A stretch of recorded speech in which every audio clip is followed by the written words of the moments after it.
Hi friends, Sandhya ராக சீரியலை பற்றி தான் நம்ம அந்த வீடியோக்குள்ளே பார்க்க போகிறோம். வாங்க நம்ம வீடியோக்குள்ளே போகலாம்.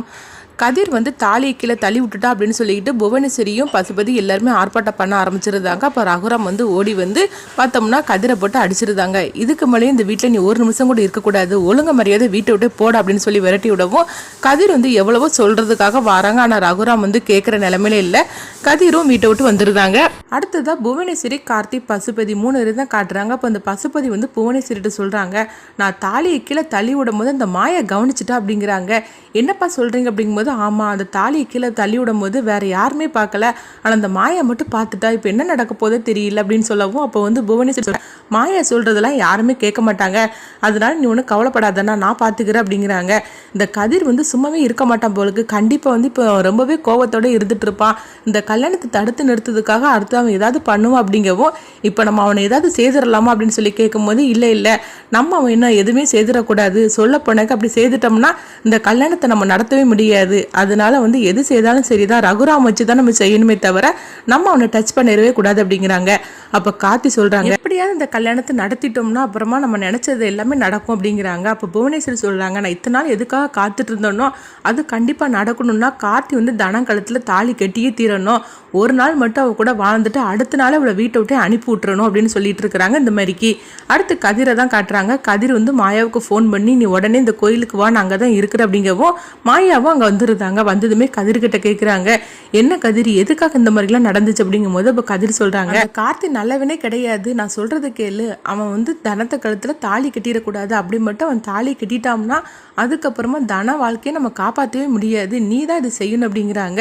என்ன கதிர் இந்த மாதிரிக்கு பேசிகிட்டு இருக்கிற, அன்னைக்கு வித்யா தான் சொல்லிட்டாளா கார்த்தி ரொம்ப நல்லவன்னு, அப்புறமா இதுக்காக நீ இந்த மாதிரிக்கு சொல்லிட்டு இருக்கிற. அப்போ வித்யாவை கார்த்தி மிரட்டி இப்படி சொன்னானா அப்படிங்கும்போது, இல்லை மிரட்டினது கார்த்தி கிடையாது, தனம் தான் அப்படிங்கிறாங்க.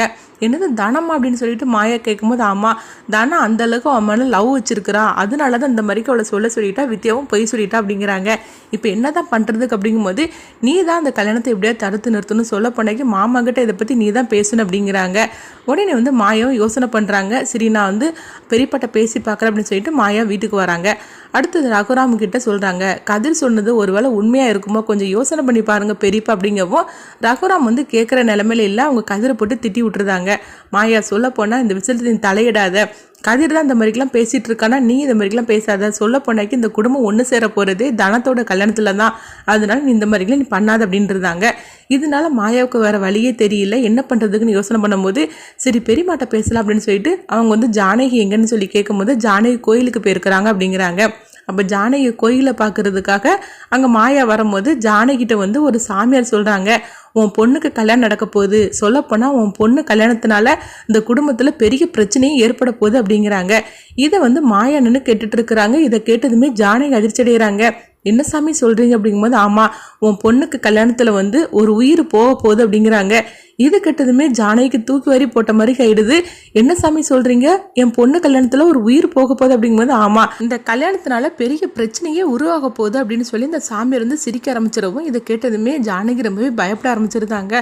சாமி, இப்போ நான் என்ன பண்ணுறதுக்கு அப்படிங்கும்போது, எல்லாமே உன் கை மீறி போச்சு, இன்னும் நீ எதுவுமே நீ செய்ய முடியாது, ஆனால் இந்த கல்யாணம் நடக்கும்போது ஒரு உயிர் போகிறது மட்டும் உண்மை அப்படின்னு சொல்லிட்டு அந்த சாமியார் அங்கேருந்து போயிருந்தாங்க. இதை கேட்டதுமே ஜானகி ரொம்பவே குழப்பமாகி அவங்க அழுதுகிட்டு இருக்கிறாங்க. நேராக சாமி கிட்ட அவங்க அழுதுகிட்டே சொல்கிறாங்க, என்ன சாமி, என் பொண்ணோட கல்யாணத்தினால இந்த குடும்பம் ஒன்று சேர போகுதுன்னு சொல்லிட்டு சந்தோஷப்பட்டுட்டு இருக்கிறோம், ஆனால் இந்த கல்யாண பேச்சு ஆரம்பிச்சிலேருந்தே ஒவ்வொரு பிரச்சனையாக வந்துக்கிட்டே தான் இருக்குது. சொல்லப்போனால் கதிர் ஆரம்பத்துலேருந்தே சொல்லிகிட்டே இருக்கிறான், கார்த்தி நல்லவன் கிடையாது, அவன் தனத்தை பழி வாங்குறதுக்காக தான் இந்த மாதிரிலாம் பண்ணுறான்னு சொன்னான், ஆனாலும் அந்த பொண்ணு கார்த்தி ரொம்பவே நல்லவர்னு சொல்லிட்டு போயிட்டா. அப்படி இருக்கும்போது இங்கே என்ன நடக்குன்னு ஒன்றுமே புரிய மாட்டேங்குது, என்ன நடக்குன்னே தெரியலையே, எதுக்காக இந்த மாதிரிலாம் நடந்துட்டுருக்கு, அப்போ தனத்தோட கல்யாணத்தை நிறுத்துறதுக்கா நடத்துறதுக்கானே ஒன்றும் புரியல, இந்த கல்யாணம் நடக்க போகிறது நினச்சி என் கணவர் ரொம்பவே சந்தோஷப்பட்டுட்டு இருக்கிறாங்க, என் குடும்பமும் சந்தோஷப்பட்டுட்டு இருக்கிறாங்க, அப்படி இருக்கிற நிலைமையில இப்போ நான் சொன்னால் கூட கண்டிப்பாக அவர் ஏற்றுக்க மாட்டார், என்ன பண்ணதுக்கோ தெரியல அப்படின்னு சொல்லிட்டு இருக்கும்போதே பார்த்தோம்னா தனம் அவங்க வந்துருந்தாங்க.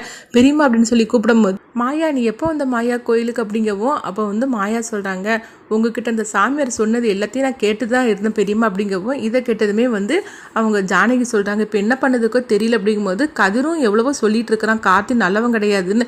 ஆனால் பெரியப்பாட்ட சொன்னால் கண்டிப்பாக வந்து அவர் ஒத்துக்க மாட்டேங்கிறாரு, இப்போ என்ன பண்ணதுக்கோ தெரியல அப்படின்னு சொல்லிட்டு இருக்கிற மாதிரிக்கு தான் அந்த கதையை எடுத்துகிட்டு போவாங்க.